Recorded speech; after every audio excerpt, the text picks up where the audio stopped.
Thom Hartmann here on the best of the rest of science and green news. You need to know this. Last week, the oil industry criticized new safety standards released by the U.S. Department of Transportation. Right on cue, barely 48 hours later, an oil train derailed and exploded in North Dakota and proved that the new standards don't go far enough. Before last week, there had already been 5 oil train explosions in North America this year alone, and that number is likely to increase as more and more crude oil is shipped by train. In response to the numerous disasters, the Department of Transportation has implemented new safety rules, which have big oil complaining about costs and transport time. The DOT has instituted a new lower speed limit of 50 miles an hour on trains carrying flammable materials and a limit of 40 miles an hour through urban areas.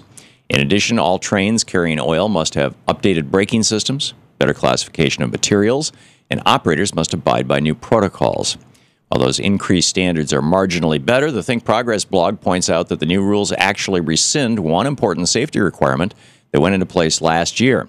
For a short time, railroads were required to tell states when flammable shipments were coming through, but these new rules leave that burden on the states by simply providing a phone number that officials can use to find out about potentially dangerous rail cars. So it's understandable that environmental groups and some lawmakers are upset about these new rules. Senator Maria Cantwell of Washington State said that these new rules let the oil trains roll. The only safe oil train is the one that doesn't exist. And the only way to ensure the safety of our communities is to stop drilling for oil once and for all. You may think that social media polarizes us when it comes to politics, but science says that that's not necessarily the case. According to a new study by data scientists at Facebook, the political echo chamber is not as isolated as some may fear. Researchers analyzed the social media use of more than 10 million users for about a 6-month period last year, and they found that our social networks do expose us to views different from our own.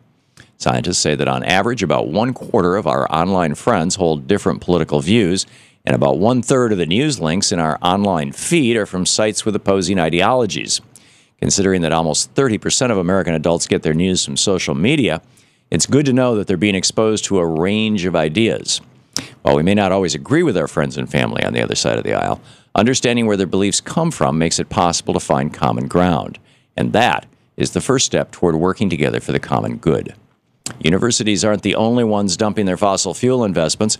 Last week, the Church of England announced that they have divested their financial holdings and investments of coal and tar sands companies.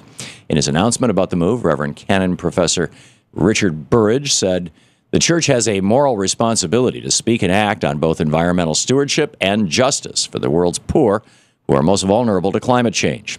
According to the Guardian newspaper, if the Church divests the rest of their finances from fossil fuels, it would be the largest institution ever to do so. One by one, large institutions like churches and universities are realizing that they can't be moral and be invested in the substances that are destroying our planet. It's great to see that the Church of England is helping to lead the way to a cleaner, greener future.